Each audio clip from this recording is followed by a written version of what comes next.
dando vuelta un video mío que está en YouTube que dice no hay enfermedades mentales, ¿no? En realidad, porque salud mental no define un tipo particular de salud, una parte de la salud que sería estar sano de la cabeza o una cosa así. Cuando uno trabaja con una conceptualización integral del proceso de salud, enfermedad, atención, cuidado, o sea, como un proceso y además donde está en juego tanto las redes en las cuales la persona habita, cómo se constituye en relación a los otros, las condiciones sociales de su vida, su subjetividad, su historia singular, su biología, su cerebro, su funcionamiento corporal, su funcionamiento, todo está en juego. Entonces, decir salud mental es recortar más bien un campo de prácticas sociales que nació en la Segunda Guerra Mundial, a partir de la mitad del siglo pasado, a posterioridad de la Segunda Guerra Mundial, como modelo alternativo a la forma de respuesta que la sociedad moderna había construido para la problemática de la locura.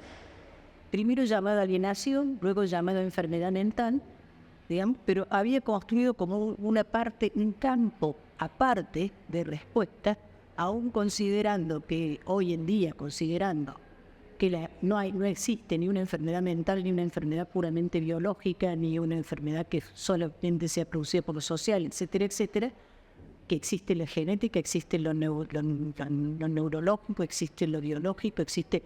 Aún considerando eso, se mantiene un modelo de asistencia, un modelo de atención con respecto a estas problemáticas consideradas del campo de la salud mental, que es un modelo que prácticamente lo aísla del resto del trabajo en salud y colocó el modelo auxiliar manicomial a las personas que entraban dentro de este campo, así consideradas locas. Loca no es locura o locura no es una categoría psicopatológica. Las categorías psicopatológicas no son exactamente eso. Locura es una condición social, ¿sí?, en el cual se coloca determinadas personas. Y estas personas, a su vez, recibieron modelos de tratamiento articulando la lógica del encierro, la lógica de la tutela, la deprivación de derechos y muchas veces intervenciones realmente deteriorantes, ¿no? Y muchas veces en situación de descuido. Estas personas eran aisladas de la sociedad y aisladas de la comunidad. A partir de la mitad del siglo pasado se construye por una serie de razones, de las cuales señalaría tres que las señala Emiliano Galende, ¿no? La implementación en los países centrales de los modelos de estado de bienestar que aparecen en los sistemas de salud organizados en Inglaterra. Organiza el Sistema Nacional de Salud Inglés, que fue famoso por su capacidad de respuesta a la población inglesa, o los modelos de seguridad social, pensando ya entonces se instala la salud como un derecho, la asistencia en salud como un derecho, y además se amplía la idea de derecho en la Declaración de los Derechos Humanos, lo de los derechos. Posteriormente las Naciones Unidas hablan de la cuestión de derechos sociales, económicos y culturales. Esta ampliación de la idea de derechos va a también terminar incorporando a estas personas que constituían una excepción, o sea, que estaban deprivadas de derecho, ¿no? El concepto de excepción es una persona que no está ni fuera ni dentro del orden jurídico, por decirlo así, ¿no? Está contemplada dentro del orden jurídico, pero como persona que no tiene en sí misma categoría de derechos. Es una categoría que se genera, digamos, sobre la cual se debate mucho. Y por cierto, otro elemento que va a influir mucho que es una época, se abre la década de los 60, 70, una época de mucha transformación social, de muchas reivindicaciones, los movimientos anticoloniales, los movimientos de los jóvenes, los movimientos en contra de la discriminación racial en Estados Unidos, etcétera. Y dentro de esto aparecen estos movimientos reivindicativos de las problemáticas de la locura. Y el tercer elemento va a ser el nacimiento de lo que sería incipiente, de lo que sería el complejo médico-industrial financiero, pero que en ese momento aparece con una especie de boom de la producción de medicamentos, y entre ellos aparece la psicofarmacología, que para bien o para mal interviene pudiendo digamos, poner un coto a los síntomas que en general se tomaban como indicadores de que esa persona no podía vivir en comunidad. Entonces, lo que podemos hablar, cuando hablamos de la salud mental, hablamos más que de un tipo particular de salud, hablamos de un campo de prácticas sociales que se agrupan bajo este tema, usando la categoría de campo como tomando la de Bourdieu, digamos, ¿no? Y este campo de prácticas sociales agrupado bajo este tema, o sobre este tema, o sobre este problema, este campo de prácticas sociales es, por otro lado, un subcampo dentro del campo de la salud, que tiene como un cierto aislamiento con respecto al campo de la salud, pero que sigue las vicisitudes del campo de la salud. Por ejemplo, la mayor parte de las reformas de salud mental, caso de la italiana, la famosa psiquiatría democrática italiana, que cierra los manicomios en Italia, se hace en el marco de una reforma de todo el sistema de salud italiano. A eso me quiero referir. Entonces, cuando hablamos de salud mental, hablamos de un campo de prácticas sociales que en la Argentina particularmente tiene una historia que se remonta prácticamente a los 60. Para comprender las problemáticas de la implementación de la ley de salud mental en la Argentina, hay que saber que el sistema de prestación de salud en la Argentina es un sistema fragmentario y segmentado. Y cuando digo fragmentario es que tenemos 3 subsistemas: obras sociales, privado y estatal. Y cada uno de ellos, a su vez, está dividido internamente en subsistemas. Por ejemplo, el estatal, básicamente, uno tiende a pensar que cuando dice salud mental, él piensa en el Estado Nacional, pero en realidad, en Argentina, la cuestión de la salud la deciden las provincias, tiene muy importante peso la decisión de cada provincia, y la intervención del Estado Nacional no es central a la implementación a las decisiones políticas de implementación de las leyes, por ejemplo. Y no es solo por esta, quiero decir, en su momento cuando fue la famosa, en los 90, cuando hubo la ley de hospital de autogestión, por ejemplo, cada provincia lo implementó como quiso, ¿no? Y lo vemos también en el sector de educación, cómo se implementan las reformas educativas y los modales, cómo se fragmentó también todo esto, en parte por una descentralización bastante anárquica en su momento. Entonces, cuando uno dice la salud mental en la Argentina, cómo se implementa la ley, tiene que saber que hay provincias que ya habían anticipado la ley, como Río Negro, San Luis, etcétera. Que hay provincias que habían intentado soluciones de otro tipo, y que hay espacios todavía donde permanecían los más esto que denunció, digamos, el puntapié inicial de la ley de salud mental, que fue el CELS, el Centro de Estudios Legales y Sociales, y el Mental Disability Rights, que es un organismo internacional de derechos de pacientes psiquiátricos, con el Vidas Arrasadas, de esta que mostró que había 14.000, creo que, personas internadas en condiciones de violación de derechos, con escasa atención, etcétera, etcétera. Bueno, esto quiere decir, cuando hablamos de la implementación de la ley, hay que decir dónde, cómo, y en general lo que pasó con la ley, lo que yo pienso que es el principal obstáculo de la ley, es que la ley establecía, y su reglamentación establecía un aumento progresivo del presupuesto en salud mental que no llegamos a implementar. Punto. Es el primer punto. El segundo punto, yo creo que ha habido avances, aunque estos avances no sean suficientes. Por ejemplo, tenemos un funcionamiento muy activo de determinados órganos que creó la ley. Por ejemplo, el Consejo Consultivo Honorario de Salud Mental. Y esto tiende a replicarse en las provincias.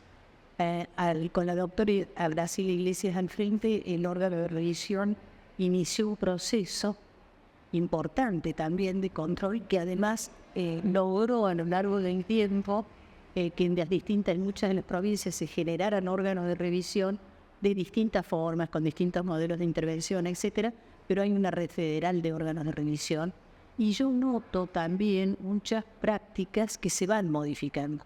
Ahora, algunas cosas que la ley tenía que lograr, por ejemplo, en 2020 tenía que ser el año en el cual las instituciones monovalentes, quiere decir, que se dedicaban exclusivamente a salud mental. Y, por favor, no me digan que un hospital psiquiátrico es lo mismo que un hospital oftalmológico, que ya lo escuché, ¿no? Porque un hospital psiquiátrico en general tiene en su interior personas que reciben muy mala atención médica. Ese es el tema. Hay que ver las causales de muerte dentro de las internaciones psiquiátricas y de algunas de las muchas colonias de atención de problemáticas de consumo, de las cuales no hablo, ¿no?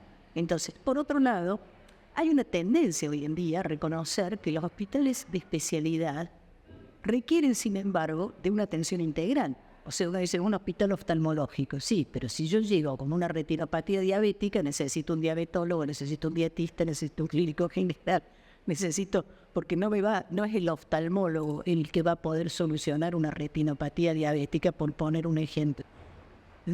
Y necesito atención en salud mental también, porque todo el mundo sabe que muchas de las problemáticas que donde se agrava la diabetes es alrededor de los hábitos de vida, de los hábitos de consumo, etc. Entonces, vuelvo a los hospitales. Lo que se esperaba era que para el 2020 estos hospitales se fueran transformando, por un lado, en otro tipo de instituciones. No fue planteado claramente en la Argentina el cierre a la fila Italia, de lo cual es una experiencia muy importante que se está haciendo ahora en la provincia de Buenos Aires, que tiene grandes instituciones donde la consigna es: no se trata de cerrarlos, sino de abrirlas. Que lo que está adentro pueda salir y lo que está afuera pueda entrar, y transformarnos en instituciones que den servicio a las comunidades en general, por cierto. Pero además, esto tampoco se vio en el sector privado, ni en el sector de empresas de medicina prepaga. O sea, en este momento, si hubiéramos cumplido con la ley, los hospitales generales tendrían todos que tener servicios de salud mental. No es así. Tendrían que tener servicios de salud mental, inclusive con espacio adecuado para internaciones breves, para recuperar de las crisis, etcétera, etcétera. Pero no es así. Y no es que no es así solo en los hospitales estatales, sino que no es así tampoco en los hospitales privados, donde con frecuencia vemos que entra una persona con un intento de suicidio, por lo menos en la ciudad de Buenos Aires lo he visto pasar, en una institución que depende de una prepaga o en un hospital general, hacen la intervención médica que hace, por ejemplo, el consumo que hizo o de sustancias, de fármacos, por ejemplo, para suicidarse, o de la decisión que haya tomado, y cuando está biológicamente bien, plantea la derivación a salud mental. Y a veces eso lo hacen diciendo que hay que pedir la orden del juez, cosa que la ley no solo no permite, sino que es contrario al planteo de la ley. Y en algunos casos he visto situaciones peores. Le dicen: nosotros lo damos de alta, busque una clínica de salud mental. No sé si con esto no estoy diciendo algo que ya han escuchado. Bueno, otro problema de implementación de la ley de salud mental, que para mí es importante, es que todavía nos falta mucho la implementación de salud mental en el primer nivel de atención, que tenemos mucho más inversión en atención que en prevención, ¿no? Que necesitamos más articulación intersectorial, y que también, porque es cierto, en el caso específico de los consumos problemáticos, invertimos un montón de dinero en combatir el tráfico de sustancias ilegales, y un pedacito así de ese dinero para prevenir los consumos, ¿no? Y además, este tráfico de sustancias ilegales, la lucha policial contra el tráfico de sustancias ilegales, fracasó en el mundo. La muestra la tiene Estados Unidos, que tiene uno de los presupuestos. Así que un presupuesto que es más que el presupuesto de la Argentina completo para combatir el narcotráfico, y tiene un problema de consumo gravísimo, de mortalidad por consumo y de consumo gravísimo. Entonces debe ser que ese ya no es el camino, ¿no? Que empezó Nixon en su momento y llega hasta ahora. Y eso querría hablar luego. Entonces, hay modificaciones que tenemos que hacer. Yo creo que tenemos a favor que la ley de salud mental llegó a donde llegó inclusive a constituirse, no porque se le ocurriera a un diputado brillante, no, con lo cual no estoy diciendo que el diputado que lo llevó adelante, Miguel Borgas, no lo sea, sino que no fue una idea individual, sino que participaron muchos actores. Y en el caso de la Argentina participaron actores nuevos, y esto es interesante. Participaron, por ejemplo, los organismos de derechos humanos, y participaron los mismos familiares y usuarios. Y estos rompieron un cierto conflicto corporativo que frenaba esto, que era el conflicto entre psicólogos y psiquiatras, del conflicto de corporaciones. Pero las corporaciones también siguen siendo un elemento, la puja corporativa sigue siendo un elemento importante de dificultad en la implementación de la ley. Hay dos cosas que no pueden faltar. Una es, desde el grado mismo, la preparación y la experiencia del trabajo interdisciplinario. Nosotros tenemos organizadas las carreras por disciplina. y por profesiones, y después tenemos que salir a ejercer una práctica que es definitivamente interdisciplinaria, porque es un problema de altísima complejidad. Y lo otro que no debe faltar es la capacitación suficiente en el marco normativo jurídico de la práctica que desarrollamos.